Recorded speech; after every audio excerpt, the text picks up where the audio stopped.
Welcome to the Malifaux Port Authority. Episode 8, The Friday Night F***down.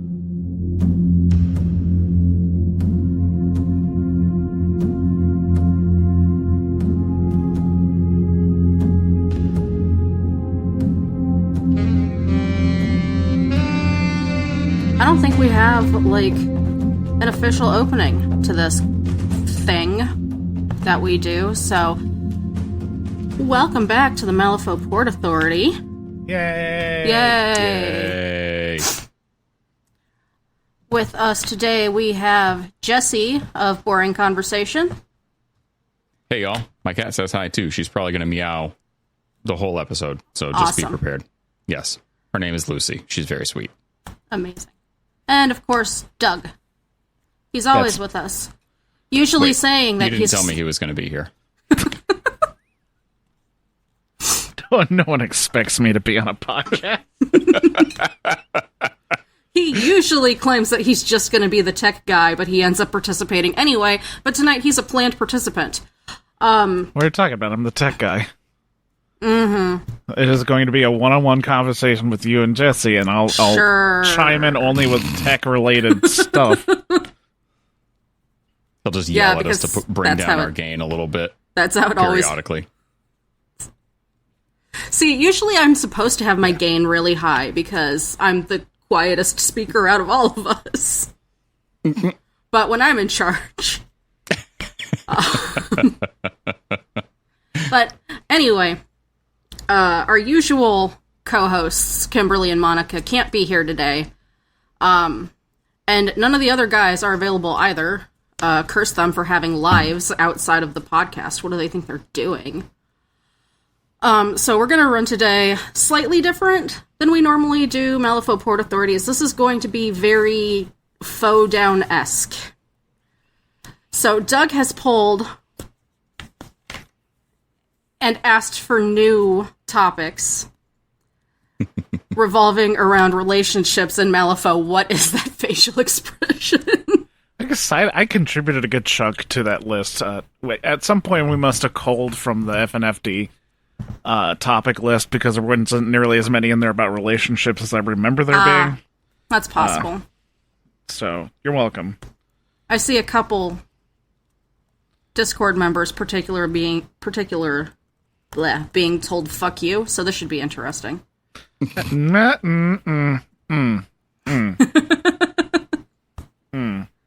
But since Jesse hasn't been on the show before, the traditional question for newcomers: what is your OTP? Do you know what OTP means? I do.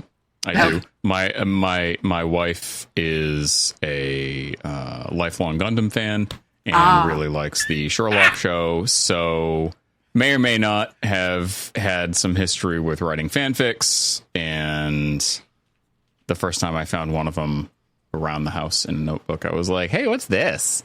And boy, did I find out what OTPs were. John Locke. Yeah. So that's a thing. Anyway, yes, I do have an OTP. But was it Super Hulock or just... I don't know if she's gotten all the way up to Super Hulock. It seems like the natural progression. But it also might kind of be like when you can't find the right kind of porn to get you off anymore, and you just need to go for the wildest shit you can possibly come up with. That's what Super Hulock, in my mind of fandoms, is. It's like, I can't... It's really like 2000s Tumblr girl. Yeah. Okay. So I'm off base, but I like my explanation anyway. I mean, it works. It's kind of correct. Okay, so you're OTP. So are you talking OTP forever and always, or Malifaux specific? We're talking Malifaux specific right now, but if you want to tell us, the other one too. Sure. So I did put some thought into this. Boo. I did. Yeah. So I know that when we were first talking about the episode, we were thinking that there might be some kind of a focus on enemies with benefits or what have you. And I came up with this fanfic in my mind of the Vix fighting with Shenlong, and then he does like a super kung fu move and like grabs one of their blades from the air as they're swinging at him, and then they lock eyes and romance. Fuck. So there it is. The tech guy's screwing up the sound. I'm fucking up my own tech. Like, they're like, the greatest of enemies as far as, the tyrants and stuff go. Shizul doesn't like the dragon and, vice versa. But they just never really explored each other's personalities as much as they should. I would like to propose a slight change to this OTP. Specifically and only the Doppelganger Vic. Regular vanilla Vic does not care whatsoever. Well, I mean, there's that. Okay, sure. But then, Shenlong's pretty stoic and all, but he's gonna have a twins fantasy. Like everybody's got twins fantasies. You would deny him the realization of his twins fantasy? I hate the guy in both Fluff and on the tabletop, so no, I would be happy to torture that motherfucker. Did I mention that I just assembled my Shenlong crew and I was thinking about putting him through his paces? I'm sorry, Doug. No, that's okay. It's your fault. They can think less of me. It's fine. I will. See, my question. I can do that. My question on that is how do you differentiate between Vanilla Vic and Doppelganger Vic? Do you really think he cares? He probably doesn't. I'm just saying, Doug said very specifically Doppelganger Vic and Shenlong. If you're asking me specifically that, I think this is like the one crack in the facade where you can tell the difference between the two because one is very obviously into balding and kung fu and the other one is not. Maybe one of them has a blood tramp stamp and the other one has an ashes tramp stamp. Tramp stamp.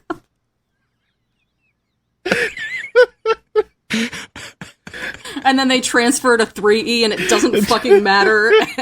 They strike me as the type that might have tribal designs around the tramp stamp too. Yeah, brutal. I mean, okay, me in my mid-30s judging, they're probably in their early 20s still.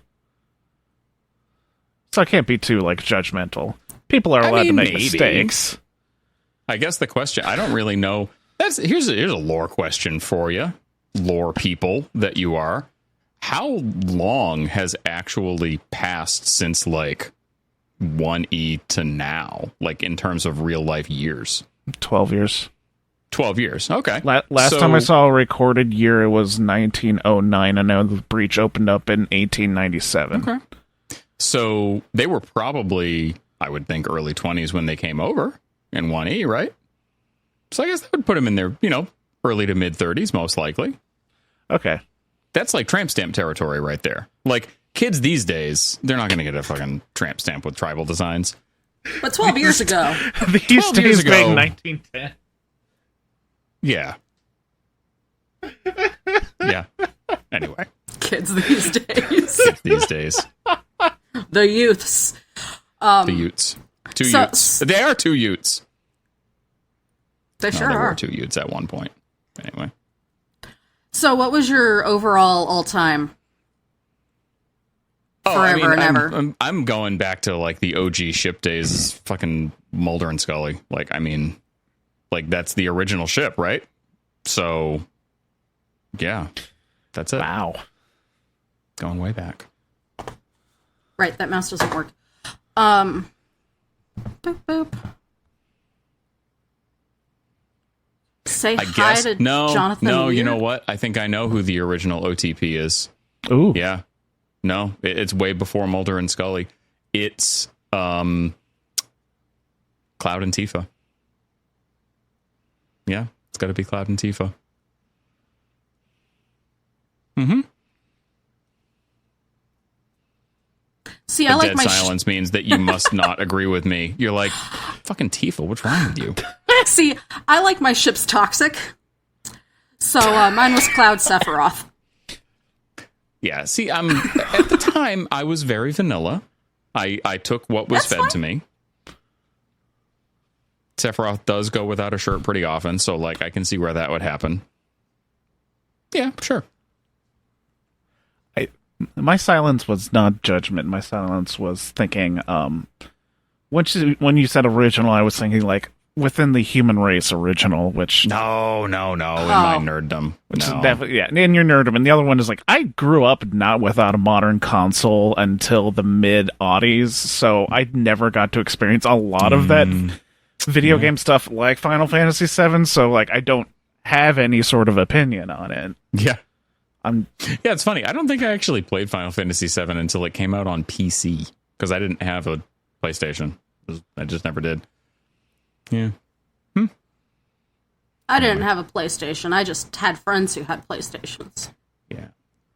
There's a bullet point on here to say hi to Jonathan Weird. Something weird. you got to re-mention our little interaction. Oh, with The Nathan spaghetti factory. at Spaghetti Factory. What Spaghetti Factory?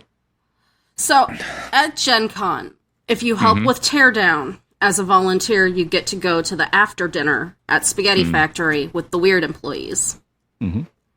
We were getting ready to leave because our parking was going to be up. So we were leaving a little bit early because our parking was going to be up.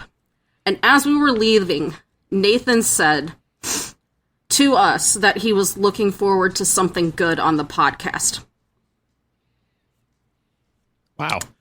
So, like, implying So that he just listens. wanted to hear something cool about Gen Con, or that, like, you suck, or, like, what? I think he was just talking about, like, Gen Con in particular, like, Yeah. but, like, Sure would be great if they put out something fucking good on that podcast. For no. once. That's what he said in his mind. I didn't even interpret it that way. Oh, no. Now I've given you a complex. I'm sorry. I already had a complex. No, It's like, oh, man, Mr. Jonathan Weird, Mr. we've been doing Jonathan this. Weird himself listens to our podcast. Like, We've been doing this for 8 years, and we have yet to create good content. What do you expect us to do? We're not going to start now. we don't know how to do good content. Okay, that explains that bullet point. Yeah. Also, like we're doing an MPA, which I would consider to be like the least noble of the format. Well, no, it was just... the format. No, I'm just looking at the bullet points, and I'm like, what does this mean? Say hi to Jonathan Weird? Are we just doing this in every episode now? Hello, Just, Jonathan Weird. Hi, Jonathan Weird, actual Weird employee? Okay, so... I always assumed that was like a code name for Waldo. Like, I didn't actually know if there was somebody that you referred to as Jonathan Weird. We Maybe don't. it was made up. The joke is that oftentimes when we're talking about CEOs of companies, we just say Jonathan and then whatever the company is. Gotcha. I think we started with Jonathan because I brought up the fact that there are more CEOs whose name is Jonathan than there are CEOs who are women. So every CEO is just now Jonathan. Yep. That tracks. And we wanted to like have someone to like jokingly blame for stuff because That like too. going out and like actually yelling at Nathan is just rude and dumb. So there's the secret shadow CEO of Weird Games, Jonathan Weird. who is actually at fault at all times. But in this case, it was just to like be cutesy and remind us of that interaction. I didn't know that there was a restaurant called the Spaghetti Factory. Yeah, and It's a real place. it's a real place in It's Indy. a chain. It is a chain. It's a chain. I'm trying to remember where else it's located, but Don't ever look at the picture of the original founders, please. I'm sorry that you're Hold on, I'm gonna look at a traumatized by the picture of spiral. original founders. I'm pretty sure Kyle posted one in our Discord. The picture from the menu that has traumatized Doug. The history of the old Spaghetti Factory. Is this the place that I'm looking at? Probably. Oh, wow. Yeah, that's... The spiral? Yeah. All right. Yeah, I shouldn't have looked at that. Stop traumatizing people by proxy, Doug. Yay! If you're ever in there, don't go to the bathroom. The bathroom is very haunted. It's mega haunted. Anyways, Like- what's the show about? Wait, we're doing a show? This time we're doing the Friday Night Down format, so that's your format, so I think you need to explain it. Oh, okay.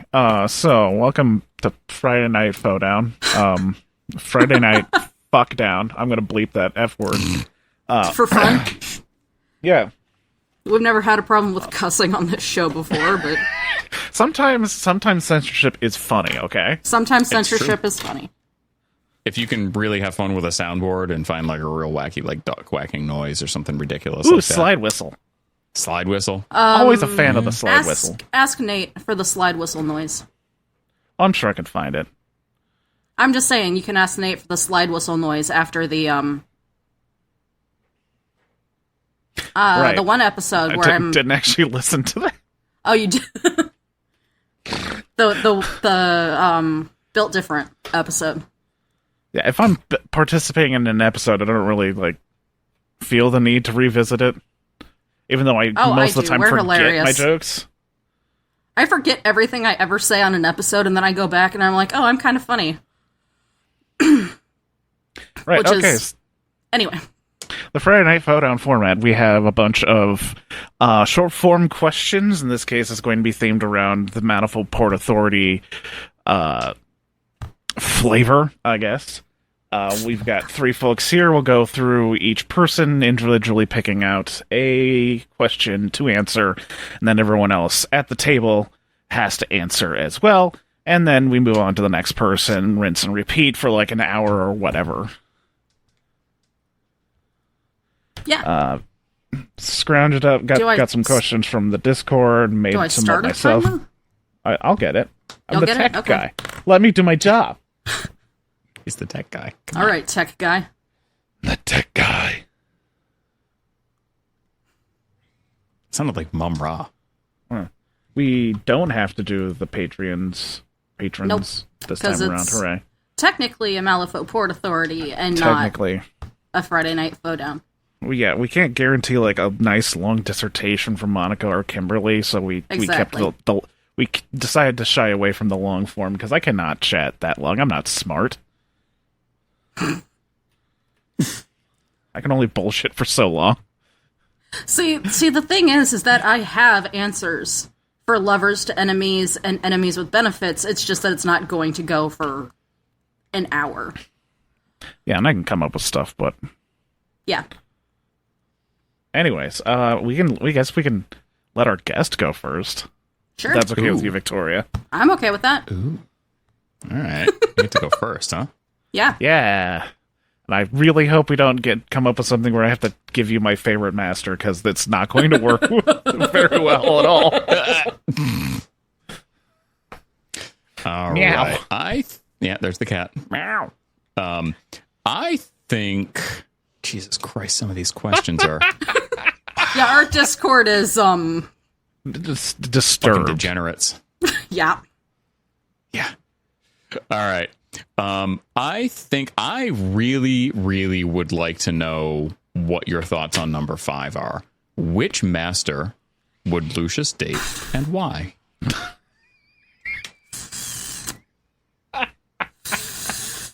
All right. Well, you go first since you chose the question. Sure. Lucius, he's kind of the straight man. He's always got schemes. He's very super serious all the time. Doesn't seem like he's the type of guy that can have fun. I think, now hear me out. I think he needs a little crazy in his life. I think that he gravitates towards the most self-destructive women. And I think that probably has to be Molly. Like, chaotic conductor Molly. I know she's already got like a thing going, but like, I think that there's enough crazy there that that's what he kind of gravitates towards, you know? He's like the dude in the goth club that just kind of stands in the corner with his arms crossed, watching everybody dance. And the girl that he goes with is like constantly back and forth to the dance floor and back, dance floor and back, dance floor and back. And then eventually just grabs him by the elbow and drags him out there. And then he just kind of does that like stiff white guy, like, the shimmy shimmy. And I think if anybody's going to be able to get him to dance, it's probably going to be Molly. Molly, too. Yeah, that seems... Conductor. Yeah, there you go. All right. Okay. I didn't generate an order. Victoria pick? Is me next or you? Oh, I'll go next. Okay. I'm technically the host. I'm in charge. I also have an answer all lined up, and I'm scared you're going to steal it. So Lucius has, like, latched on pretty hard to, like, powerful up-and-comers, and people with money. So my thought is Anya. Yeah. Yeah. She runs the trains. They must have a fucking weird power dynamic in the bedroom. Like, real weird. Oh, for sure. It is absolutely diabolical. I wonder what her reaction was the first time that do you think he takes the mask off? I don't think he does. He doesn't seem like I feel like that's too vulnerable for him. Yeah. And he doesn't seem like the type who does vulnerability. So I guess if he's actually like a mimic, right? Like is that confirmed? Is that like a real thing? So, from what I've garnered, he's sort of like a primordial version of mimics. Like he's really real to the point where he's sort of a different species. His body probably looks real weird. Yeah, he's probably real. He's real messed up. What if he takes off like his robe and whatnot, and his body looks like one of those new Savage models? Like, what the fuck are those things called? The gray guys? Crookskins? Crookskins. What if he looks like a crookskin? Oh, God. But he's got, like, regular smarts. Well, Lucius level smarts.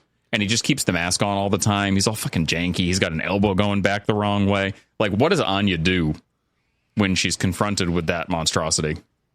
She expected a person. She's gonna peg him, if I'm gonna be perfectly honest there. I don't think whatever form he takes is gonna fucking matter. Yeah, she seems like that type. She's gonna ice pillar him. I feel like something... Oh, boy. I feel like there's something about this in their prenup somewhere. Like, that thing is ironclad. Oh... Like, hey, you can't... My body's real janky. You can't say anything about it. Don't be mean to me. Don't bully me, I'll come.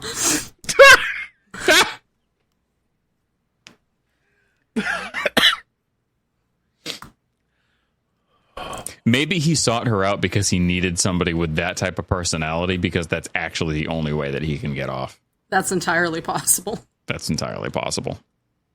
That seems right. Like, he might have tried Tony, and then she was too nice, and it just wasn't going to work out. He had to find somebody with that real mean-spirited streak, and then... Just like, you could beat then me up. She rode a train on him, right? Ran a train on him. She's a train guy. Train lady. She literally Casey's the train guy. Casey's the train guy? Casey's the train guy. She's bringing Casey into the bedroom. Okay. No. We're not doing that. So, your turn, Doug. Oh, okay. So... Got a couple answers. Only one of them is technically correct because it's a master. But I think the only person that Lucius would really be most interested in dating is Lucius. Yeah. So I think he's grabbing... he's probably going to grab a doppelganger and just be like, this, please? And then just woo himself. Got some real fucking Patrick Bateman vibes there. Yeah. That's real uncomfortably accurate. All right. Just imagine him like looking at himself in the mirror and talking in that Christian Bale, like Patrick Bateman voice. He's doing the face peel, but it's just on the mask. Oh, yeah. Not off the mask. Wow. I do actually also would think that there's a decent argument for he might actually be into women that are able to outsmart him or get a leg up on him. So with that in mind, I think other answers that aren't the correct answer because they're not masters is either going to be Gretchen Janice or possibly Amina Naidu. Okay, but like he hates Gretchen. Well, okay, this is my answer for the next time we meet up when we do the lovers to enemies. Benefits? Enemies with benefits. This is 100% enemies with benefits. Okay, so what's your real answer then? Lucius. My real answer is Lucius dates Lucius. Oh, okay. I thought you said it didn't count. Well, it doesn't. The other ones don't count because they're not masters. Ah, okay. And it specified master. It did. All right. Victoria's topic. It is my topic because we do a snake draft. No. What? No. You chose the order. You went second, so therefore, it would be your topic. You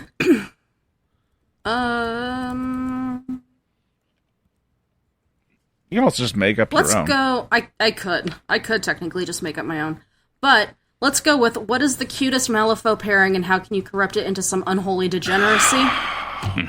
You had to go there, didn't you? Yeah. So my answer is Maxine and Orville. And the way to corrupt it into unholy degeneracy is Maxine 2. It's already happened. The tentacles! Well, she doesn't need him anymore, right? I don't... Because of the tentacles. No. He's the one getting the tentacles. Oh.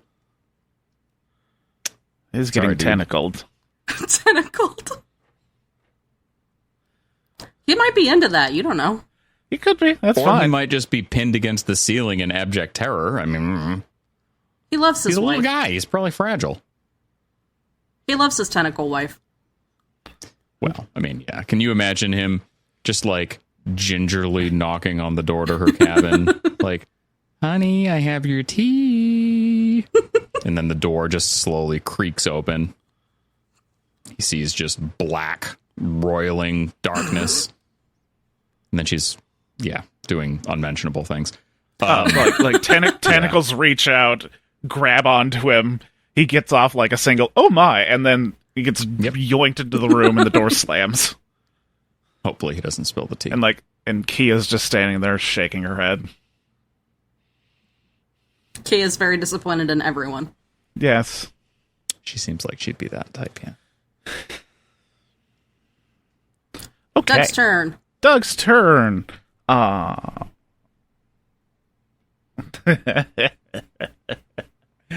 no. Cutest. You took probably the most obvious answer for cutest, Yeah, but for sure. I think another cute relationship is going to be Molly and her accountant boyfriend. Oh yeah? But accountant boyfriend gets kidnapped. Oh no. Oh no. And she has to go rescue him. By the time she does, he's been experimented on by one Douglas McMorning. Oh no.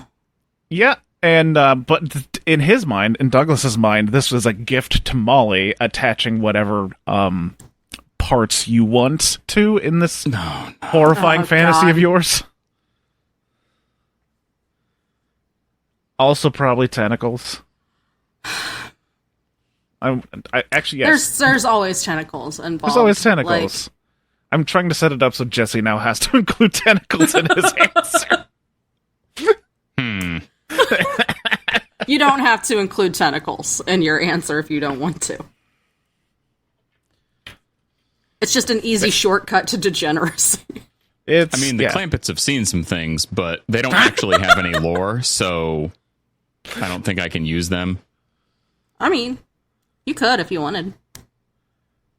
Theater of the mind, right? Mm-hmm. Yeah. Their lore, I think the whole Clampets place in the lore is about 5 sentences, so that's just me being salty because I'm fucking gremlin, god damn it. Anyway.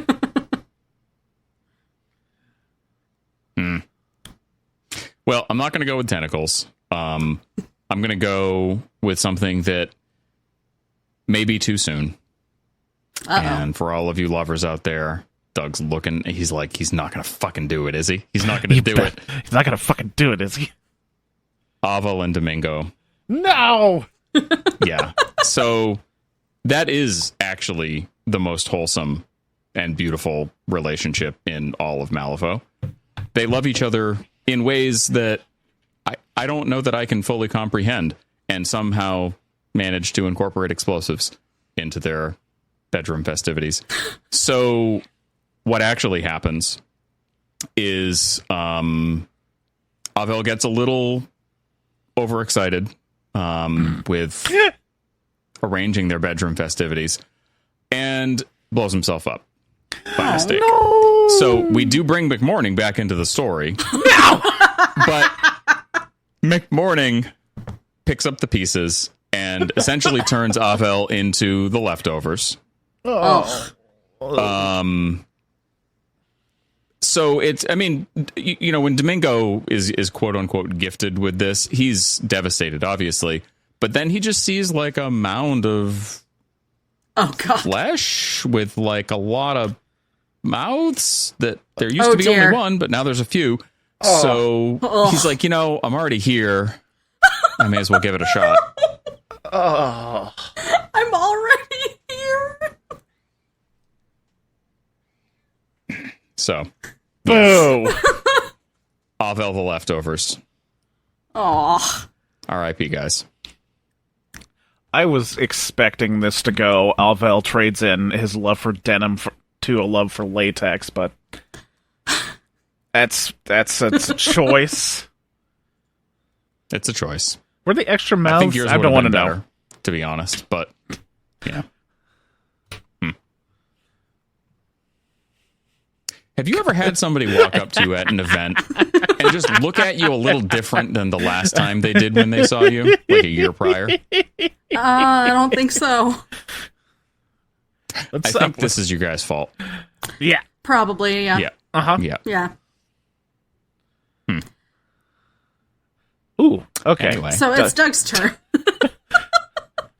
Some of these I'm just like, I don't care about my own answer. I just want to force y'all to answer God. it. Yay, Doug. I love me some drama, I guess. Number 14. What kink 14? needs more representation in the game?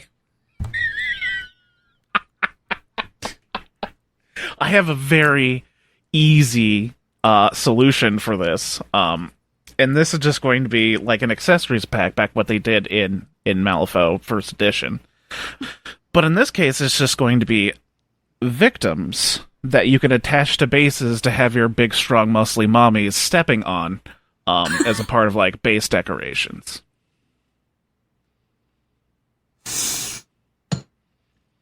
Just like a guy, like underhoof of Nekima, stuff like that. And if you like want to get real wild, you can put them on like the Malosaurus Rex's base. Technically, big muscle mommy. Just saying. Just saying. I like that one. That's good. Yeah. It's easiest way to implement. I mean, you could just put like lipstick on the MREX. That's like the biggest muscle mommy that you could get, right? It would clash with the sunglasses I got on mine. Oh, do you have sunglasses on yours? He That's delightful. does. Oh, you're gonna have to send me a picture of that later. We've been looking for a skateboard, but We have a skateboard. oh, we do have a skateboard. You ever see that cartoon Denver the Last Dinosaur? You get that theme song stuck in your head. Because I'm pretty sure that he rides a skateboard and has sunglasses in several episodes of that show. Sunglasses came from the "that's not very cash money of you" meme. Involving Godzilla. But yeah, now I remember that. Thanks. Okay, Denver the dinosaur. Jesse, what kink do we need more representation of in Malifaux? So, I'm just gonna say there's a lot of Rezzers talk here. So, I'm just gonna say, I feel like Mortimer probably has a collection of animated feet. God damn it! Because you know that dude's a fucking freak. I mean, come on now. I am not kink shaming here, but like he probably has like multiple sets with like different nail polish for each day of the week. He's got gross ones. He's got like recently dead ones that are in pretty good shape. Like he's got a collection of shoes for all of them. Oh yeah. I hate this because it fits him to a T. Yeah. I'm mad because that's 1,000% accurate. If you just showed me a picture of Mortimer and be like, yeah, he's got a foot thing. Like, yeah. Yep. Uh-huh. Yep. Mortimer Tarantino. They probably get like kind of mushier as they get older, so he has to replace them over time. Like, not good. He's got a big old poster of fuck. Yeah, a big old poster of Lady Yume with like a big heart drawn on it. And he just kisses it every once in a while and be like, one day. Gross. God I wonder damn what it. Nephilim feet are like. I feel like the hooves would probably be a problem. Maybe that's that dragon that he can just never catch. You know, like he's chasing it. He thinks it's going to be amazing, and it just is. It comes up. He's going to contend with the black blood too. Like the black blood's really going to be a fucking problem. Yeah. This also goes back to the question we posed a long time ago: is horseshoeing a kink in Nephilim culture? We did have a long conversation about that, didn't we? I'm sure you did. It's us. That is on fucking brand. Victoria. Well, Jesse kind of took mine with the feet. It could be someone else that has a foot. It could be. There's probably a lot of people in Malifaux that have fucking foot fetishes. I mean, come on now. It is very time appropriate for feet to be. Maybe Morty is like a foot dealer on the side. Like that's how he makes his money. He's got like a showroom of animated feet that all the foot fetish people in Malifaux come to see. Terrifying. He saves all the best ones for himself. Okay, you know what? Daddies. We need more dads. Okay. All right. Yeah. Marcus is kind of a fucking daddy, isn't he? He is. He's like reverse aging a little bit, so he's got Too like much. that. Like he looks kind of like the lead singer from Seven Dust. Like he's got that thing going on. But he used to be a daddy. I guess he's less so now, right? Yeah, second and Marcus, I would say daddy energy. He had that big fucking barrel chest and everything. Mm-hmm. Third edition is very much people really like Killmonger from Black Panther, so we're just gonna kind of Bass's dad. Bass's daddy. He's probably got that big fucking deep gravelly voice too. Probably, yeah. Von Schill could be daddy, but he's too punching orphans. He's like So fucking to Immortan Joe serve now. I mean, he's got no body left. He's sounds Well, like fucking Darth Vader. That's mostly just like a suit. I mean, to be fair, he's still missing 2 limbs, but I'm trying to think who else gives dad, but or daddy. I'm trying to help. Sorry. No, it's okay.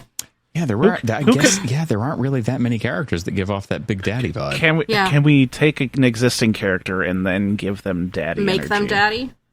Yeah. Sure. I wouldn't want to do that to Chuck. He's too much of a puppy. I want to keep him a puppy. Yeah. Kim wouldn't let you anyway. Excuse me. I could say John Are you Watson. talking about Hoffman? Yes, Chuck. Chuck. John Watson's probably a fucking freak. That dude.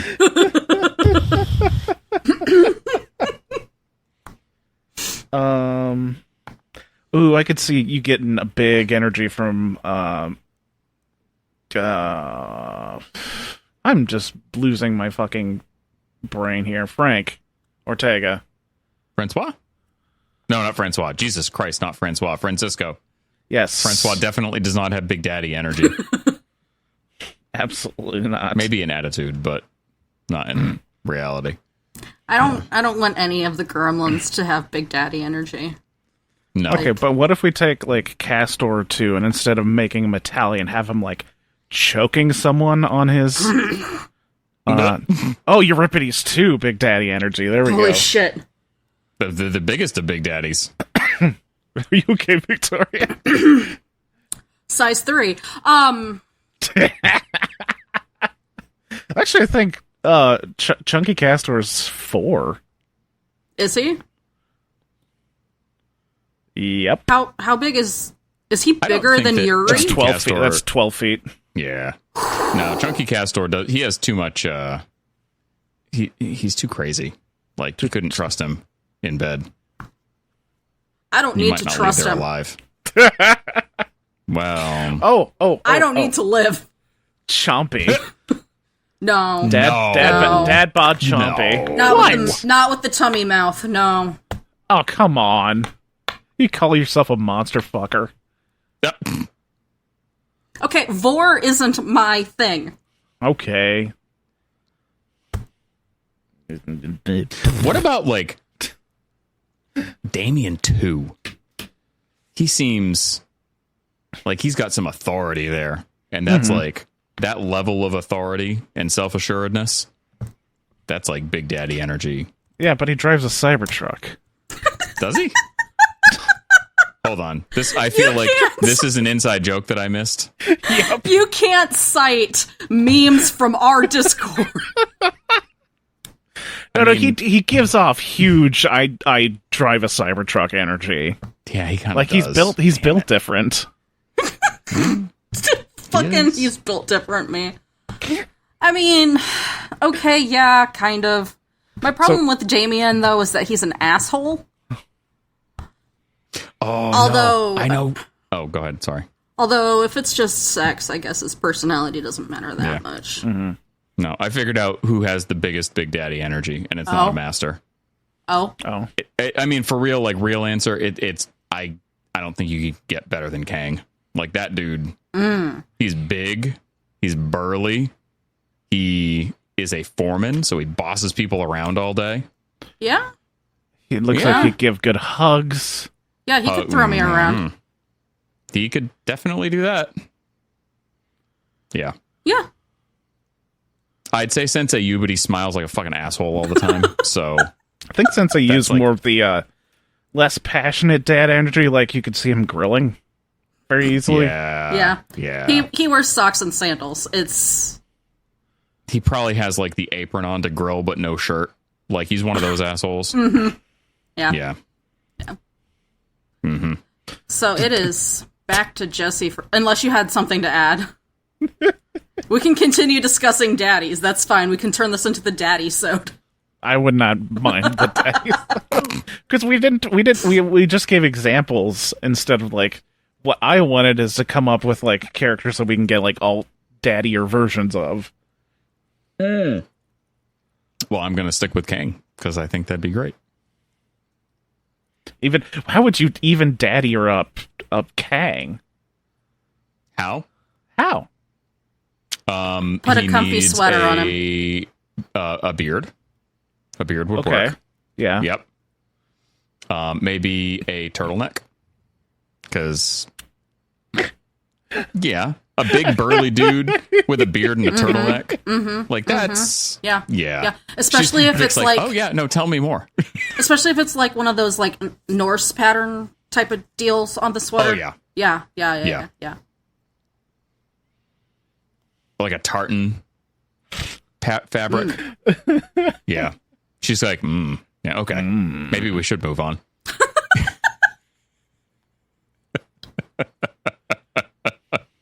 I mean, I flat out admitted that I didn't need to live through like Castor. So, That's true. it is Jesse's topic now. Oh, it is. It's my topic, eh? Yeah. Back to you already. All right. You'd think I would have thought ahead about this one. No. So, There is no see thinking. here. Only reacting.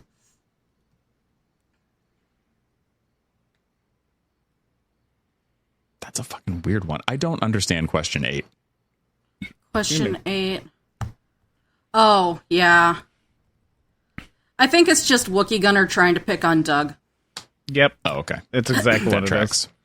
That tracks. All right. I'm going to go question 7. Which 2 enforcers from 2 different factions would have the hardest time keeping a secret relationship secret? Oh. Yeah. Mm-hmm. All right. I think I've got one. Okay. Okay. So this is kind of a flip the script of the whole straight-laced guy, crazy, weird girl thing that I had going with the whole Lucius thing.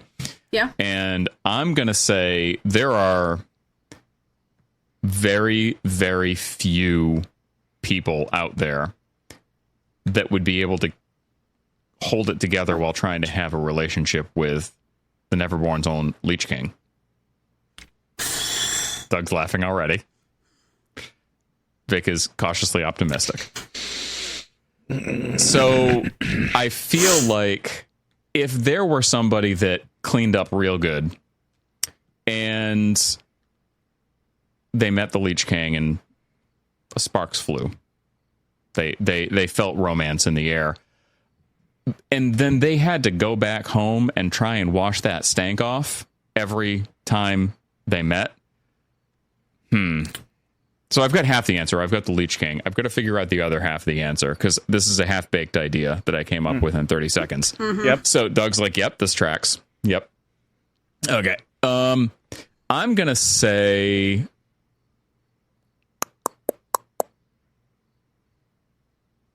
No, that's a stupid answer. All right. I love stupid answers. Come back. No. Stupid answers are great. Okay. We live for stupid answers. So I feel like this kind of keeps in the tentacle theme and also the gross stuff theme. And some dude that can't fucking keep his nose to himself. Plus, he really has to clean everything up because he's inside that stupid bodysuit. And god damn, it would smell real bad if he didn't wash himself. But it's got to be the fucking new guild guy. What's his name? God damn it. Which? Hold on. Edit around this. No. Yes. New guild guy? Oh, guy. fucking Nightcrawler. Nightcrawler Network, yes. So the God. Nightcrawler Network, while he's putting out feelers to spy on all the denizens of Malifaux, one day when he's near the edge of the bayou, through one of his camera bot spies, this beautiful statuesque man covered in leeches, I guess. And he makes a point to go find him, seek him out so they can meet and he can see for himself what this pillar of masculinity is really like. And they hit it off. And I mean, the Nightcrawler Network, like, he carries himself around like, you know, pretty highfalutin society. Like, he likes to hobnob with people that have money. And when he meets this, you know, hometown guy from the bayou, he isn't totally entranced. Absolutely and completely. And when they make sweet love under the moonlight, it's the most incredible thing that our Nightcrawler friend, I don't even, does he have a fucking name? Does he have a name? No. Doug. We're going to call him Nightcrawler. Doug. Sorry, Doug. Dude, fuck you. I think Doug. we just called him like Steve through our No, entire. I don't like He Steve. does- I like Doug. So when Doug, I won't call him Douglas. I hate When this. Doug experiences all that the Leech King and his friends have to give, and then realizes that he, again, has to wash all that stank off his body, especially before he puts on that skin-tight suit. Yeah, that would be tough to keep secret. Because you know the fucking Leech King is a talker. Like, you know it. Oh, yeah. You know it. He won't fucking keep his mouth shut. No. No, the Leech King is Steve. My bad. The Leech King is Steve from accounting. Steve and Doug. Nice. So Steve and Doug, new OTP. I don't want to invite you back. That's a lie, and you know it. Yes. That's a lie, and you know it. That was the most long, meandering thing that I have done in a while. It's you fine. guys got to experience me mentally putting together a fanfic in real time. How about that? Technically a fan Fan fuck, fuck. too. Yeah, fanfuck. Whew. Just think about the glisten of the moonlight on all those slithery leeches. Ugh. Like, ugh, man, not good. She gagged a little bit. Yeah. All right. I don't So want that's what I got. to. I don't want to imagine either of them naked or having sex. I think the hardest part about that question was figuring out two fucking enforcers to name. Right? There's a lot of enforcers. Here's For the real. deal. Here's the deal. I think I like mine. I think I like what I came up with. Okay. But just for clarity, Bernadette is an adult, right? Yes. Bernadette Bass. She's an adult. I think so. We're gonna do this based around the fact that she's an adult, and if she's not, just disregard everything I say. I But- appreciate the disclaimer. Thank you. But Don't be one of those weirdos that fantasizes about somebody and then like does a countdown and never mind. ugh, that's the worst. Gross. Disgusting. Gross. So I think Bernadette, being that she's usually just around her dad, any relationship she's going to be in, she's going to be really vocal about because she's just excited. And she seems like the type of person to talk about stuff that she's excited about. Nonstop. Forever. And she meets Ledger Domain, who is also not good about not talking about stuff.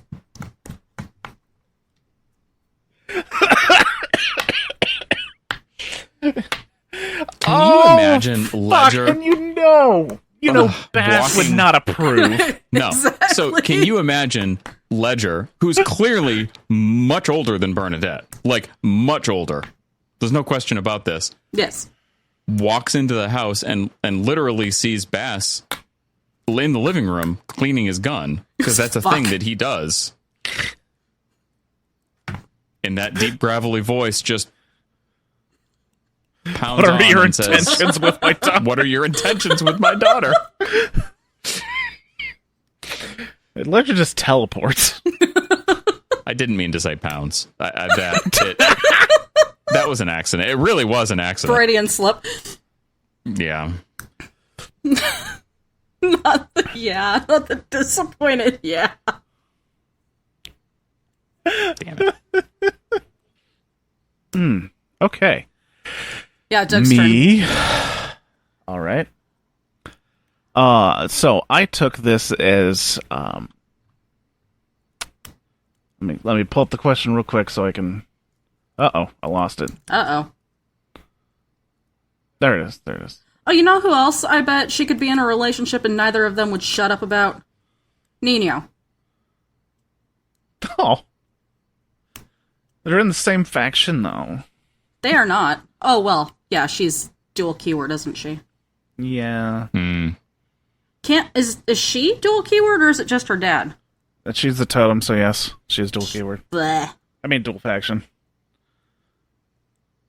Gross. Okay. Excuse me. Oh, well. God, heartburn. Bad.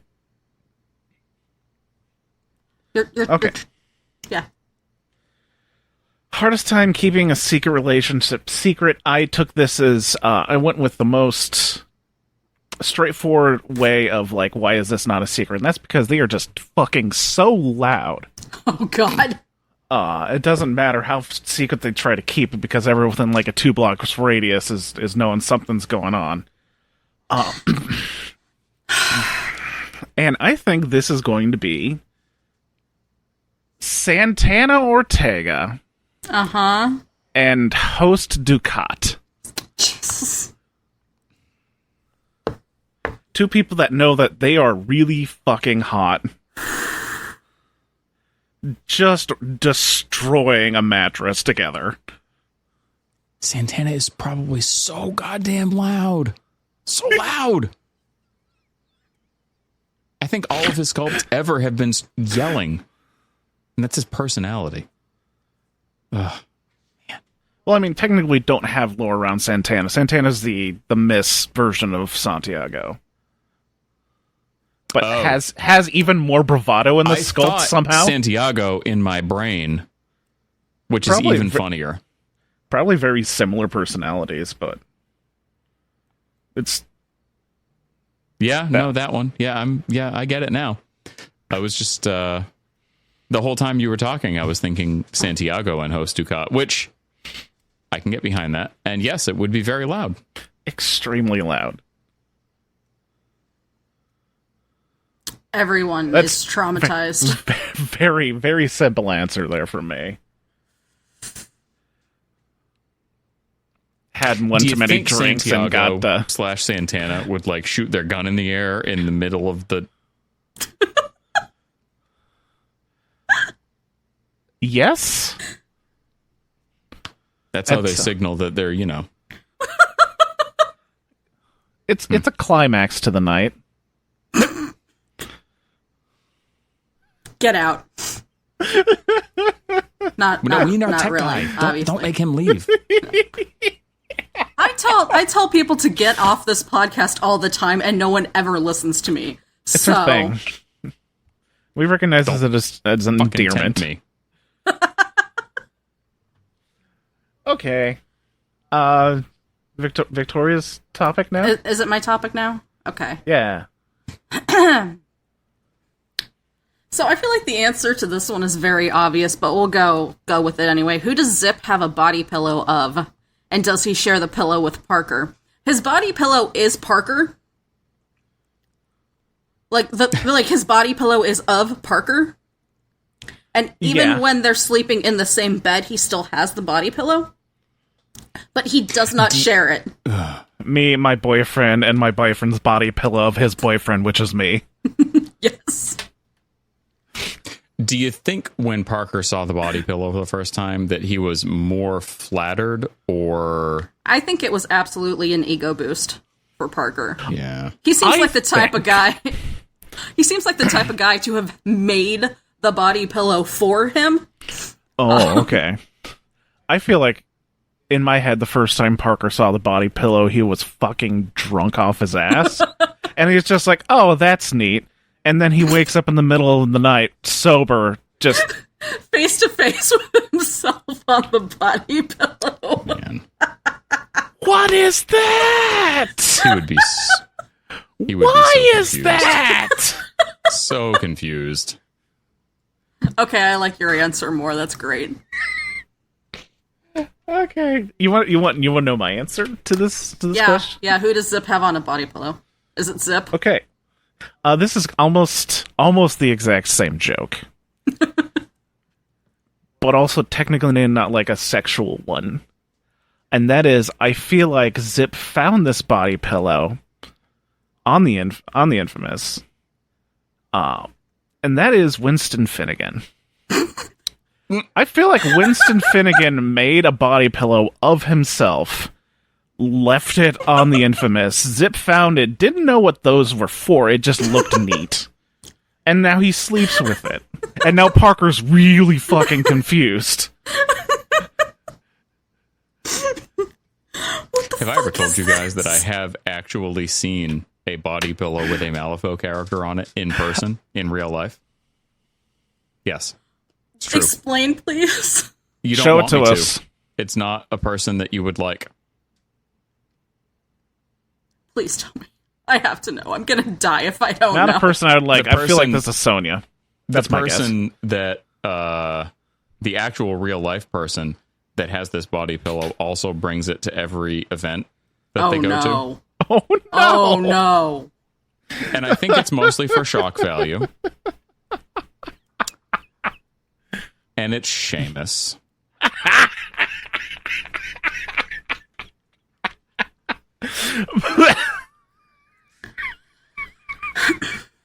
The person that I'm talking about knows who they are. And I will not name them because if you don't see the body pillow in the context of the event, this would sound real fucking weird. I'm going to tell you I've never seen a stain on it, so that's good news. Well, that's good. Yes. Yep. But yeah. But like, here's the Seamus. thing. Here's the thing. I can see myself owning a Seamus body pillow for the memes. Like, I think it was for the memes. probably I hope it was for the that memes. sounds like something that was for the memes. Yeah. So what Malifaux body pillow would you have, Vic? Me? Oh Yes. gosh. Honestly, probably Molly. She's my girl. Best girl. If I had to choose a dude,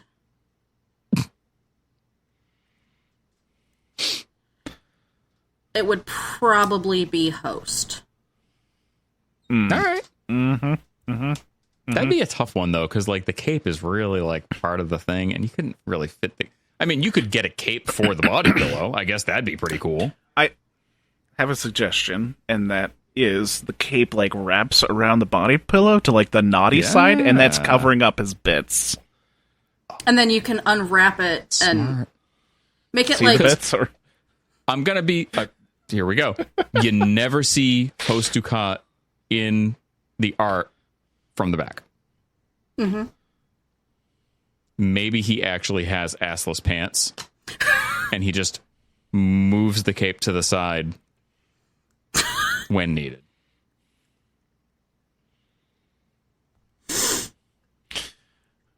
He also seems like the type to wear really high-heeled shoes all the time. So his ass is probably like, yeah, it probably looks impeccable. great. yeah. So, what body pillow does Zip own, though? And does he share yeah. it with Parker? Jesse's answer. Yeah. I think, I mean, the easy answer is Parker. We've already gone there. Yeah. Zip also kind of seems like the type of person that would have a body pillow of himself, but we've also already done that in this podcast. So, I'm going to say he has a body pillow. Zip 1 has a body pillow of himself dressed up like Zip 2. Because that's what he like kind of aspires to be. And then he can look at it and do Zip stuff. Okay, so is he like is he like shibari'd up on the backside with the rope that he's swinging from in the front See, side? that's thinking right there. That's like second level beyond where I had gone, and that's why we have you here, Doug, because you do stuff like I'm the that. technical guy. Technical. The technical guy. Knots are very technical. Okay. Okay. But does Okay. he share it with Parker? Against Parker's He will. does, but he doesn't let him see the back.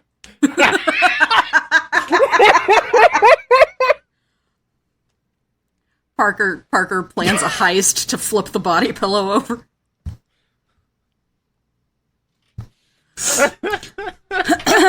He doesn't want to let Parker know what his innermost desires are yet. He needs to figure it out on his own.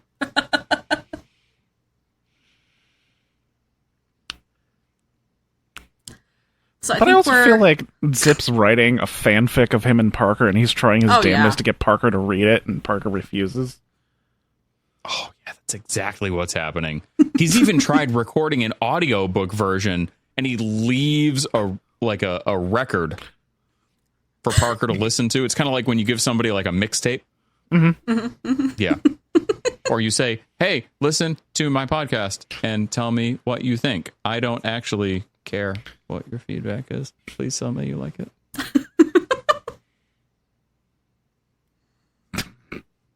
So we're on to Doug's topic. I hit the bathroom real quick. 10 seconds. Sorry. The curse of being hydrated. Is that what he just said? That is what he said. That is exactly what he said. Yeah. Nice. So you ever tell yourself that you're gonna do this big fucking cleaning project that you've been putting off for a long time, and then you do a bunch of other stuff and you say, I'm just going to sit down for a minute before I start that. And then you end up watching a movie and a half and sleeving like a 350 card game. And then it's time to make dinner. Because that's what happened to me today. Not quite exactly. I did not do any of the cleaning project. But I did sleeve up the 350 card game. Not exactly that, but very similar. Yeah. Anyway. Doug's back. It's a common experience. Anyway, okay. So I know what my question is, and it's like a straight up fuck you to Jesse, who didn't ask me this question. Which character in the game feels like was designed specifically to appeal to your tastes? Which is my way of going around and saying, hey, I would have a body pillow of Irina Kane. I have no idea how that works.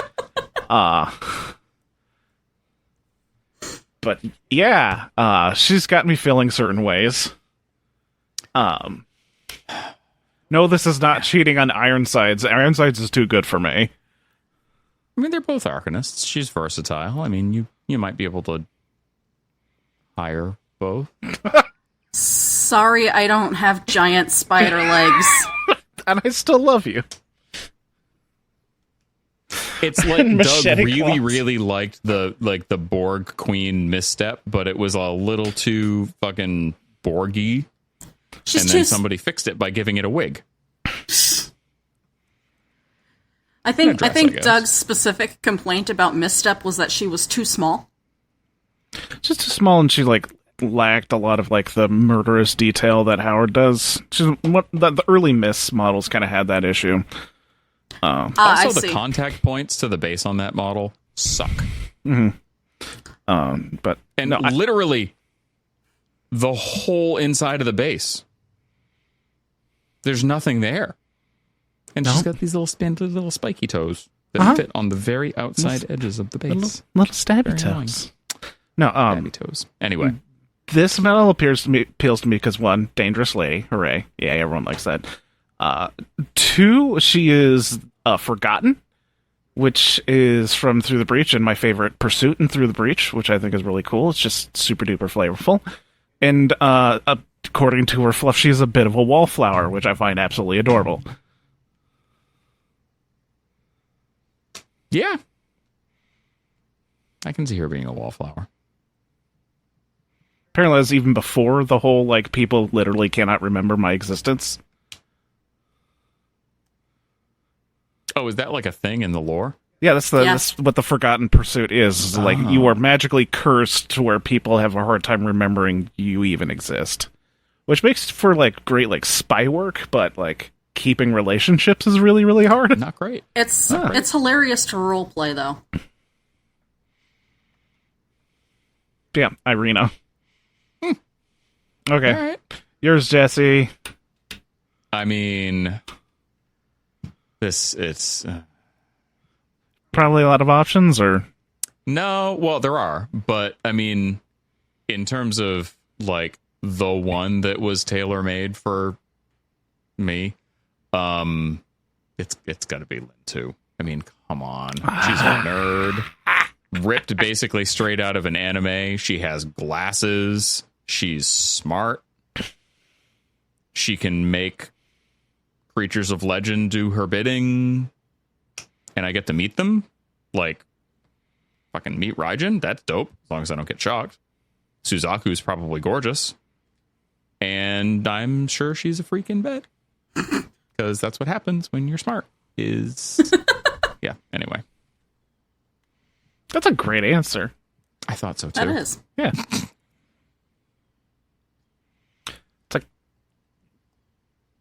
So, and go back to the joke that I've always been making since we saw Lin. It's very much a top versus bottom. Lin 1 being the bottom, Lin 2 being the top. Like, it is a complete attitude change if you look at the two models. Yeah, Lin 1, much less appealing to me. Adorkable, though. Versus bottom. I'm just saying, like, Lin 2 with the long hair and the glasses and the giant animated hand that hopefully won't give me paper cuts. Yeah. That works. Works for me. Nice. Vic, who you got?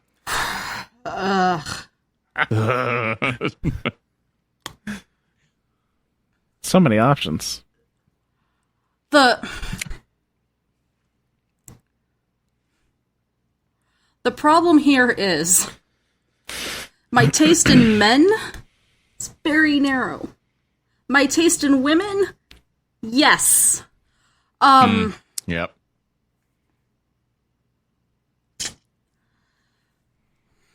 Maybe we should just try and guess. This can be like one of those dating games, Doug. You have to guess, and then Vic will give you a rating of like 1 through 5 on accuracy. 5 being the most accurate, and 1 being like, do you even fucking know me?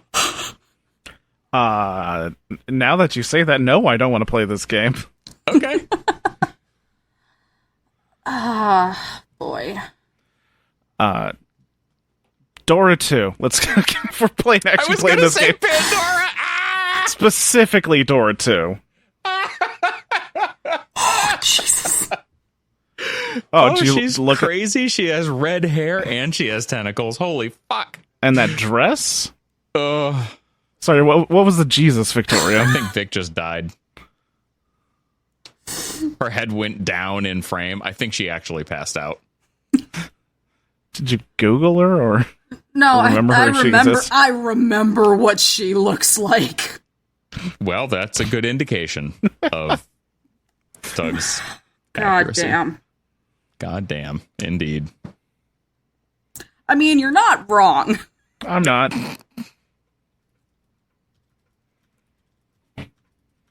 Is it good enough for like that to be a good answer for you? Okay. Yes. You don't have to rate it. I have to rate it? No, you don't have to rate Oh, it. I don't? Okay. The whole Jesus and like keeling over is good enough. Yeah. I mean, you've seen the Avatar model, right? Like, I mean... Yeah. Yeah, okay. All right. That was my topic. We can back up to Jesse for at least one more round. Yeah, let's do one more round. Longer. Oh, is Vic not going to actually answer? Oh, I thought that was... You should. I mean, you don't have to. I thought she was agreeing to Pandora 2 being... Yeah. I mean, you can just agree. Give me 1 second. I had someone I was thinking about, but I can't remember. Just don't say, like, the Seamus Avatar. No. Because that'd be... Yeah.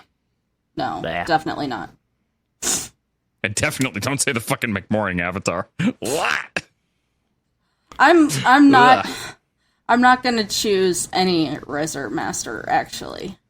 Okay, that's good to hear. I like them conceptually. They're not anyone I would want to have a relationship with. Molly is... Molly is dead. Castor's not dead. I know Castor's not dead. But I don't want a relationship with Castor. There's something very specific I want with Castor, and a relationship is not it. Oh my. Quite honestly, if we take Jacob Lynch somewhere between 1 and 2, like where he's just slightly more pathetic than Jacob 1, but not like looking like a literal skeleton. You want some whimpering with your... Yes.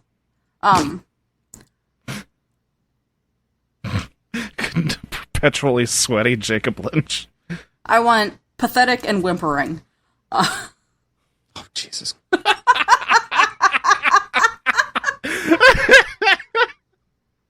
You know what? Actually, I bet No. No? I was going to say maybe Winston. I think that he probably whimpers really good. Ooh. Oh, no. Map Boy. Crap. No. Christmas Oh, the tree. Map Dweeb? Nah. Tannenbaum. The Map Dweeb. Not Tannenbaum. He's got a Tannenbaum. tattoo. Yeah, as we discussed on the last time that we talked. He has a fucking tattoo on his chest that I didn't know about. Yeah, No. Okay. Fine.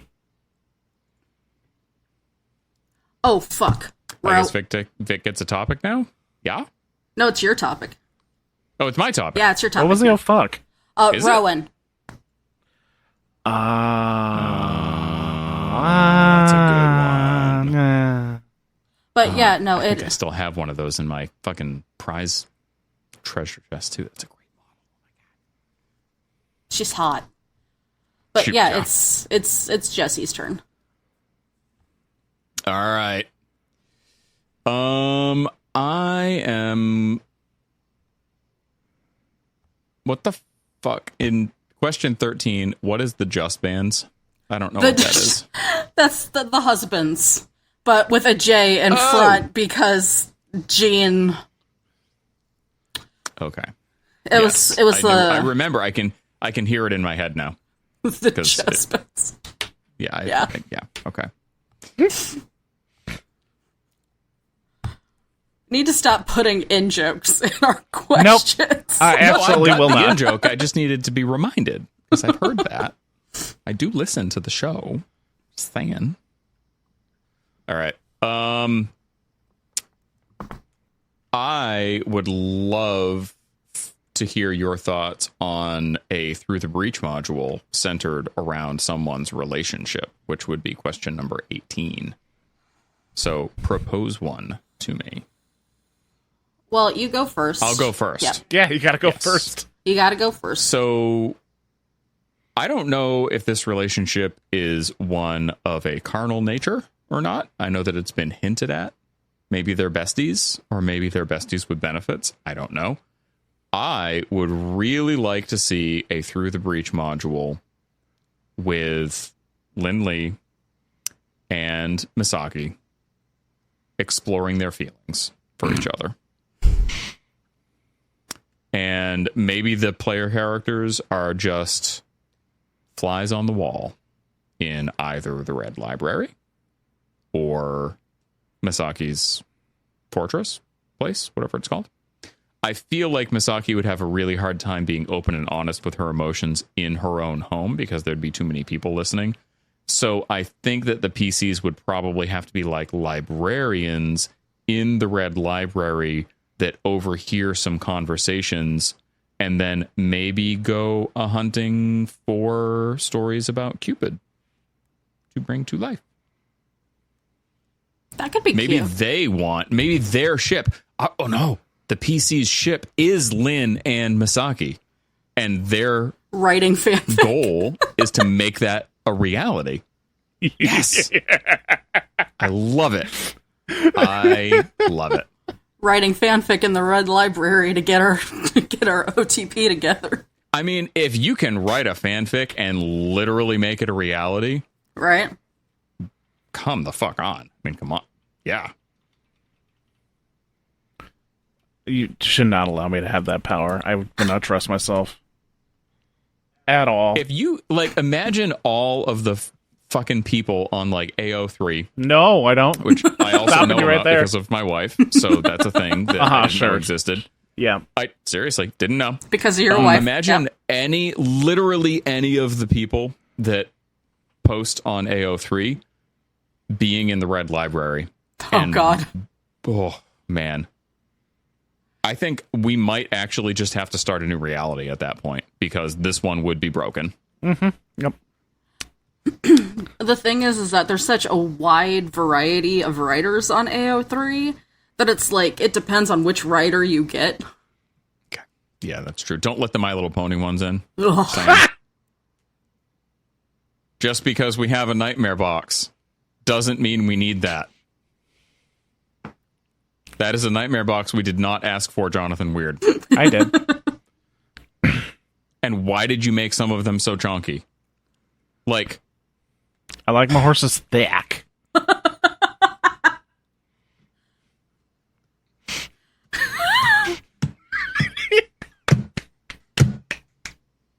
Don't hurt your microphone. The tech guy tells you to stop.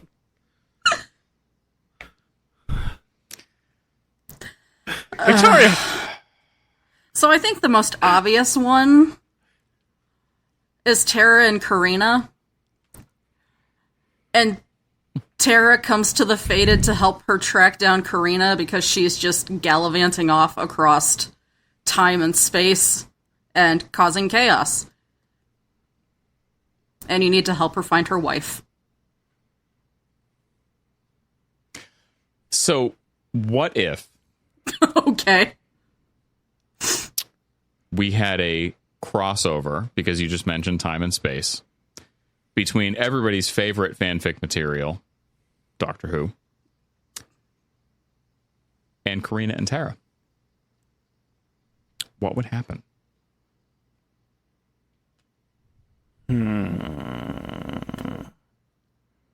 What are your thoughts?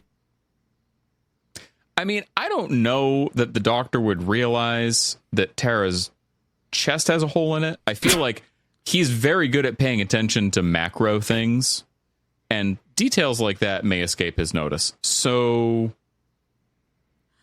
I feel like he would notice, but he would be just think it's the coolest thing ever. Neat. maybe that's when we find out if the hole is... Never mind. What? Never mind. Never mind. What are we going to say? What about the hole? What about the hole, Jesse? Get What were you going to say about the hole? Come on. Is it fuckable? I mean, I would say so, but like... I feel like it's a little big. I think it'd be more of a thing that Tara would enjoy than the other participant. There's probably bony bits. That wouldn't be good. I mean, it isn't her chest. Yeah. And there are quite a lot of bones. Usually. I mean, she's had a lot of time. Maybe she's gotten in there with like a file to like, get rid of the jagged bits. Yeah, they probably like snag on Can't clothes really and stuff. Feel it. So, I mean, if they said that Marilyn Manson had surgery to remove ribs, I mean, maybe she did too. I mean, they wouldn't even have to open her up, really. She needs the size 4, I think, is the... Never mind.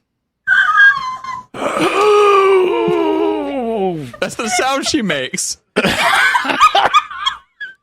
Victoria, please talk about your Through the Breach module, please. I did. Oh, this is after. fuck. This it's is your me. turn. I feel like I've made this devolve into degeneracy in The ball. Oh a no. way Degeneracy in the Port Authority? Never. No, okay. I'm gonna go with the lazy answer, but that's because this sounds like actually like a genuinely fun module to do, and that is the wedding between Avell and Domingo. Yes. that's They a said good it one. specifically lasted like 3 days Yep. of partying. So what if the Ortegas reach out to some Faded and be like, "Hey, we need you to do our jobs while we fucking get hammered." Well, and- we get blasted and Man, that's a really good idea. And like maybe there's some sort of plot by the Gremlins, yeah, like the LaCroix are gonna be up to shenanigans. So you gotta like stop Neverborn and the LaCroix, and it turns out the LaCroix are just also there to party. I don't think that we could have Pear and Avell in the same room at the same time. yeah, I think that's a recipe for be bad. disaster. That is a great freaking idea for a one-shot. Mhm. Yeah. Thanks for volunteering to write it, Doug. Okay, I'll get to that at some point. Someday. We'll once get there. Once I'm done like figuring out how What we to... need... No, you know what we need? What do we Even need? if it's not a... We need to get back to the days of second edition, like, story encounters for Malifaux. Yeah. That'd be dope as hell. If they had, like, a Ortega and LaCroix party. Air quotes for all you folks in the listening world. That they did a story encounter of. Throw down at the hoedown. That is the name. That's the name. That's the name. Jonathan Weird, can we please get a story encounter? Now that I can address you directly. You say as though they don't also listen to Boring Conversation. I don't think anybody listens to Boring Conversation. Well, that's because you need to shorten it to Boko Foco. There's drinking involved. Yeah. I would say it too fast and it would... Never mind. Boko Foco? You fucked it up already, see? Yeah, I did. Well, actually, no. Yeah. I fucked up the first time. Oh. Because Poe is podcast. Yeah. All right, Victoria, topic.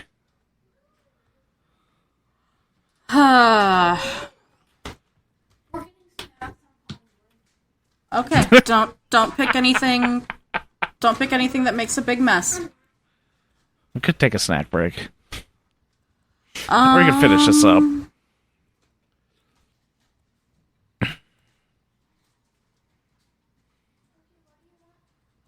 Let's go with number 20 here. I don't want this computer. Go away. Jesus Christ. I got it. I'll fix it. Here we go. There's not enough eye candy in Malifaux somehow.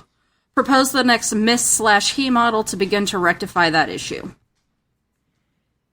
Well, I mean, they literally just made like a sex doll with Hinamatsu, so the jester? Well, I mean, you can change its clothes and you can pose it. It's literally, yeah. Bruh. What? I mean, I didn't say I thought it was sexy. You called He's it taking out the box. He is taking it out of the box. It's a doll. It's a full-size, human-scale doll. It's weird muscle articulation on a doll. That makes me very uncomfortable. Touch it and tell me how you feel. Nope. Does it make you feel funny? Nope. I'm not. No, we're not. No, I'm not touching it. Do enough of that when I actually assemble it on camera. Well, I guess, Vic, we need your answer, eh? Mm-hmm. Yep. Give me 1 second. I had it in my brain, but it just fell right out when. Well, yeah, because I started talking about posable. Yes, exactly. Fucking Hinamatsu fuck dolls. Okay, here we go. I think we need a he version of Cassandra. That's a good one. Mm-hmm. Yeah.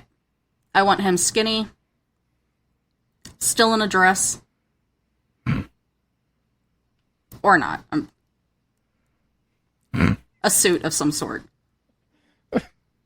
What? Legitimately nothing.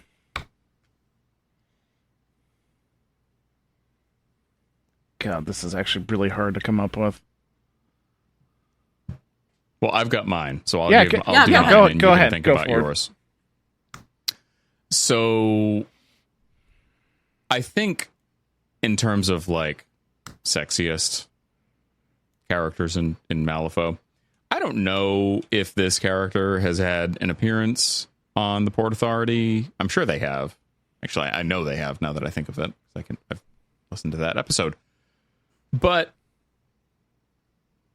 English Ivan is a sexy motherfucker. This is true. And if there were a female version of English Ivan that could also do shadow stuff and all the other cool things that Ivan does, but maybe look like one of those dope ass operatives that are phenomenal fucking models and hot as shit, get behind that. So I'm going to say I need an alt female English Ivan. English That Yvonne? might be English Yvonne. Yvonne! Yeah. Yes! Maybe we could call it Russian Yvonne Maybe. instead of English Ivan. Yeah, change Because they're not the... English and they're not Russian.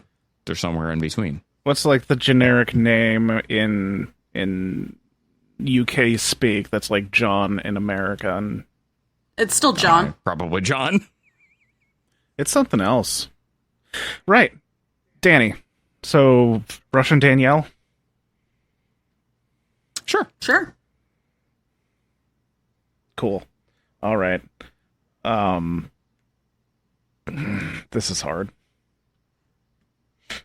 Also, if we could get a female Gibson to go along with the female Ivan, like a, yeah. This is making more sense in my mind. Jonathan Weird. Jonathan, dearest Jonathan. Consider yourself on notice. We need to make this happen. You good? Doug's having a moment. It's all bad ideas. It's all bad ideas. We love bad ideas on this show. You know that. You can just give a bad idea, and then as soon as you finish, you'll think of the good idea. And Exactly. You can share that too. Okay,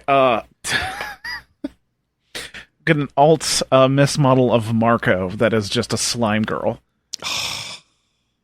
That'd be so cute. I'd love that.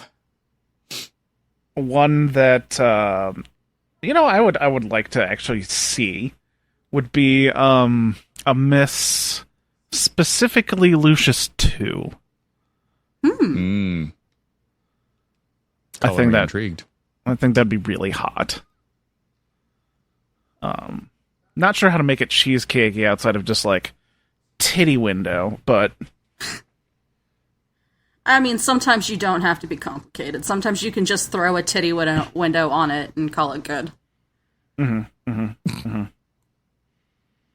could go back and be like, hey, let's redo Howard Langston. Let's do a different misstep. Just do Arena again. But with the titty window. But with a titty window.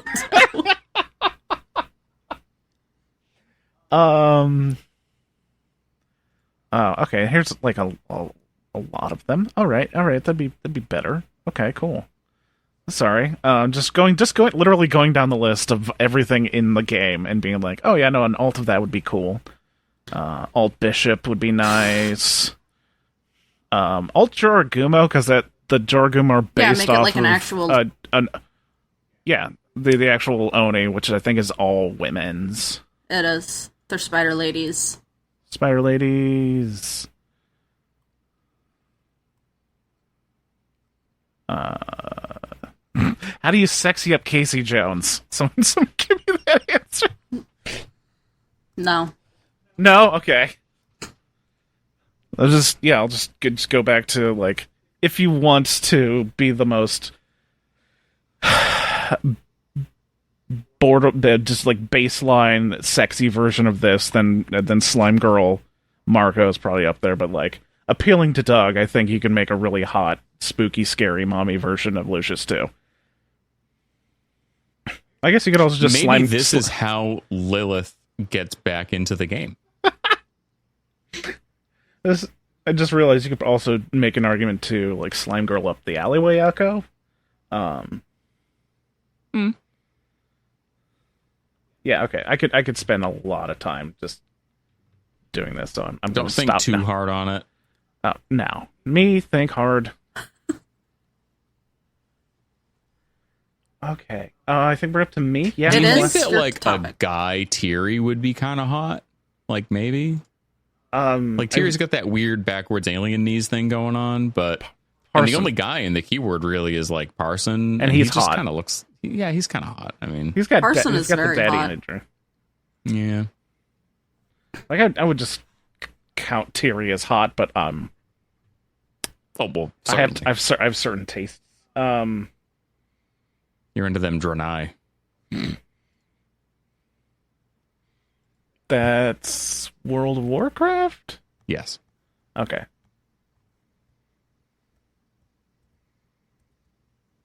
They Right, have backwards okay. knees too.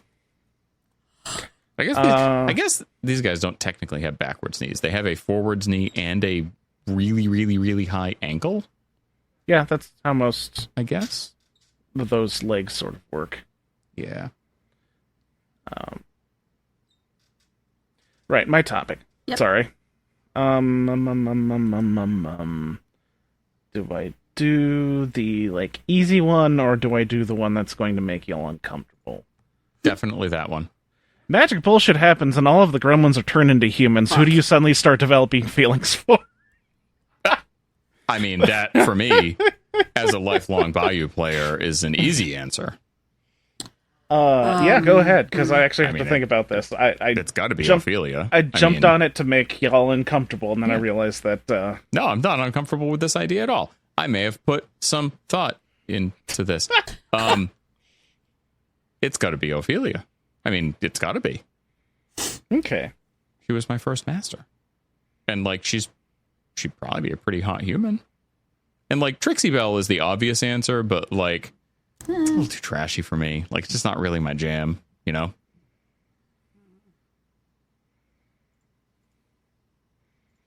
Ma took it with that spoon, though. She might be... She'd put a hurting on the right person. Just not for me. I think Cooper Jones, maybe. I could definitely see that. Wait, what's Cooper Jones? Is that a The- model with real rules? Yes, it is. I'm going to have to look that one up. You'll I don't just think have I've to ever seen believe it me. before. Just believe me. I'm salty about that fucking model. But yeah, I could definitely see like an adorable engineer girl in still in the barrel for some reason.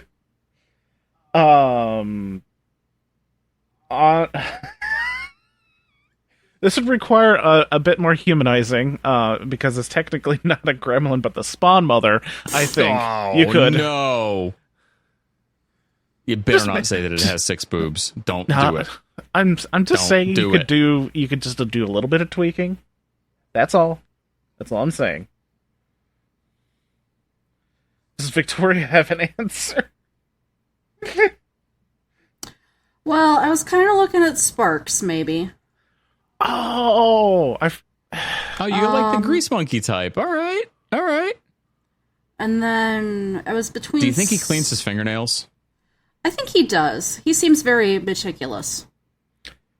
someone out there His is fingernails. upset at me because I had already given effectively this answer before. I don't know if it was for a Friday Night Showdown or whatnot, but the jockey for Squish and Squash is my She's other cute. answer. Yes. She's cute. But no, I was... She looks about as wholesome as a gremlin can get. I was thinking between Sparks and maybe Francois. Oh, yeah. Francois, Yeah. he probably kind of just... He'd probably be pretty hot. He's like an angry Right. in the bedroom. I don't know about that. Don't yuck Plus, Victoria's he's got the yum. cigar all the time, so he's probably got like that real nasty cigar breath.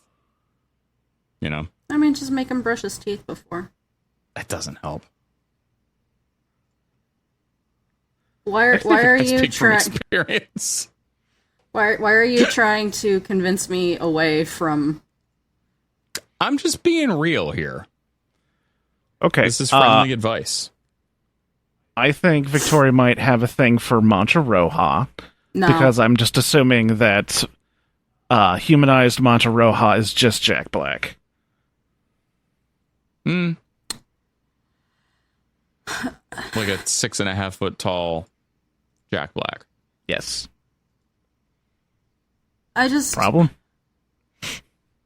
the outfit just Okay.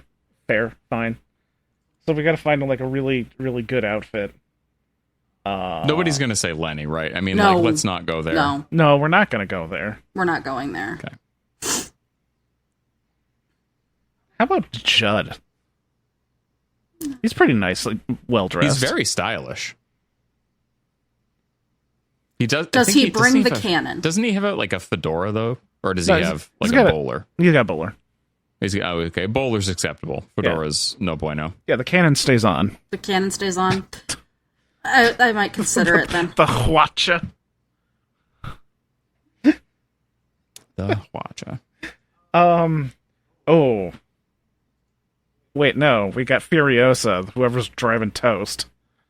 I'm going to change my answer again. You'd have to listen to the music the whole fucking time. Is that a Like, problem? it'd be cool for like I mean, the first 5 minutes. It is but an electric. After that, it is an electric banjo. Do you think that's really Hell yes. conducive Like, to fucking? I guess, I guess it depends. It depends. So if you're the type that likes a brisk, quick little sesh, yeah, sure. But if you're in it for the long run, like if you're really feeling like you need to make this last, that fucking banjo would get so annoying so fast. I feel Challenge you to listen to that for more than 5 minutes. I feel like any amount of banjo during the action Coitus. is just gonna like dry me up like a desert. Honestly, banjo is not a sexy instrument.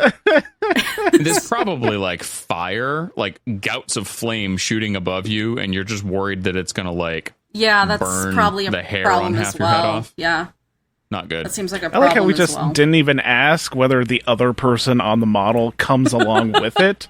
You Yes. just assumed so, but also Well, I mean, it's you my have to- it's you're my on- answer, not yours. Shut the fuck up. Hold on. So if you've got this big mecha turtle that's like people size now, because all the gremlins have been scaled up to people size, like, do you just put a mattress on top of it, or does it stay in the other room?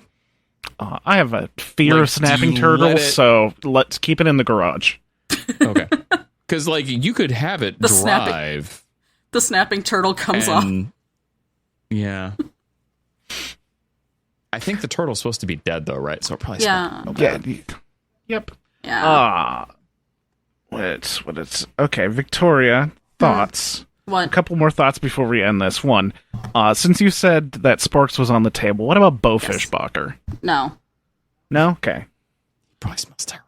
He looks like he smells like fish. I mean, he's the angler keyword. So wait, no, Yeah. he's not the angler. Is I No, he's not. Doug, sorry, rub I it forgot. in, why don't you? The fuck? I'm leaving this podcast right now. He's infamous. All right, okay, my bad.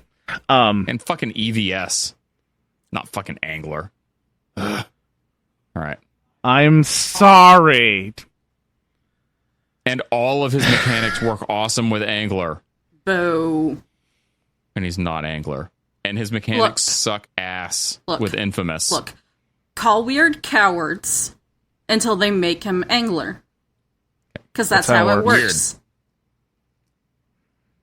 If you don't make Bo Fishbacher into an angler, in addition to his existing keywords, you are cowards. I thought you said he was ass in EVS, though. In Infamous. Oh, in Infamous? He's not actually ass. I'm just salty that his lead the way doesn't ignore concealment, and the whole fucking keyword makes concealment. It's very annoying. Yeah. Yeah. Okay. Last thing, and this is probably more of like for the audience to come up with their own answers. So I'm pulling you guys. In this hypothetical situation where magic happens, we're effectively taking what's like a stereotype for the gremlins and turning it into a more of a human stereotype. Does that sort of make sense? Is that an okay rule? Sure. Okay. What I'm saying Sure. is, like, do swine curse turn into werewolves? Oh, I see where this is going. I don't have a werewolf thing, but there's probably enough people listening that might be into that, so I think they need to know this answer. I'd say yes. Just to throw him a I'm bone. gonna say yes. Sure. I'm gonna Yeah. say yes. Okay. Yep. Good. Okay. So now some people out there have definitive answers to this question. Good. Okay. That's it from my topic. What? I heard bing bongs. Oh, that was me spinning around the bisexual glass we got from Wait, what? the Spirit Halloween bisexual glass. Oh, We got it from Is it- Spirit Halloween. great. It's just the color, so we've been calling it that. Yeah, okay, that's good. We've gotten That's when you drink from it for like 6 months, and then later you look at the bottom, and there's like a sticker on it that says "not for," No, Human consumption. We checked. Anyway, and well, you certainly wouldn't eat the glass. You know what I'm saying? Yeah, not to You find be out it's not used drink with safe. food. Yeah, not food safe or whatever. right. No, we We're checked from before. Iowa. We're from Iowa. The water's already giving us cancer, so who gives a shit? I guess you can't get much worse, right? So Yeah.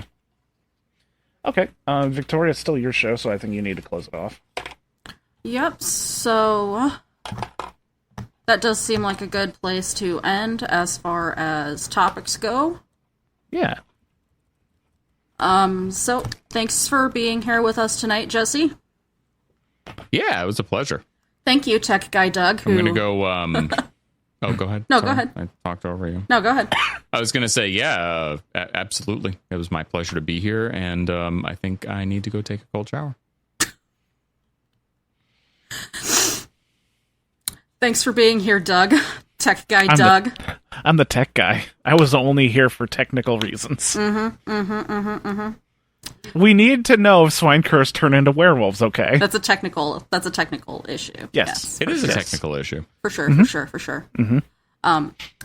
People can find Jesse over at Boring Conversation, the podcast, a Malifaux podcast, even.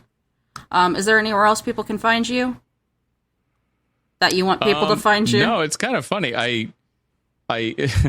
missed my July recording because I was going to record at the Danger Planet GT, and then it was a GT, and there were a lot of people in town and friends, and I wanted to talk, and I didn't record. And then I was going to record in August, and here it is almost September, and I haven't recorded yet. And literally, while we were sitting here recording this episode, somebody said, "Hey, I'm in a new meta in Maine. We love your show. We would love it if you would still update it." And I'm like, oh, I've done like 5 guest episodes in the last 2 months, and I haven't recorded anything for my own goddamn podcast. So maybe I should record something. Maybe. Like this Maybe. week, so I don't spend my hosting fees for September without actually posting. Yeah. Or for August without actually posting anything. Yeah. If you want to borrow one of our formats, they're pretty easy to do. We don't put effort into shit. Ow. As though scheduling this wasn't a nightmare. It kind of was, yeah.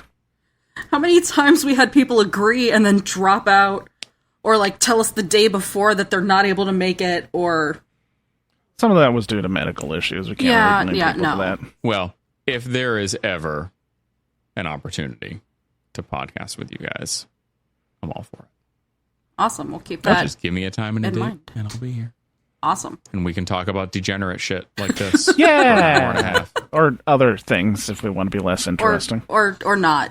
Less interesting. Degenerate shit, whatever, you know. Talk Anyway, go ahead. Talk about putting sunglasses on dinosaurs and stuff. Denver, the last dinosaur. He's my friend and a whole lot more. Oh I dear. think those were the words. A whole lot more indeed. And the podcast. So this is... We're losing our fucking mind. We always lose our minds during podcasts, Doug. This isn't special. Anyway, this has been the Malifaux Port Authority, and as we're now going to start saying, any port in a storm. Good night, folks. Yeah. Good night, folks. Good night.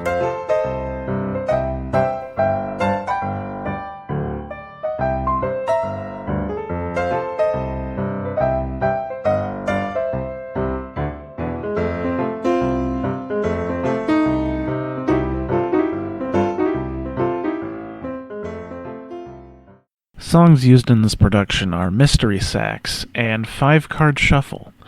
All music is created by Kevin MacLeod and is licensed under Creative Commons.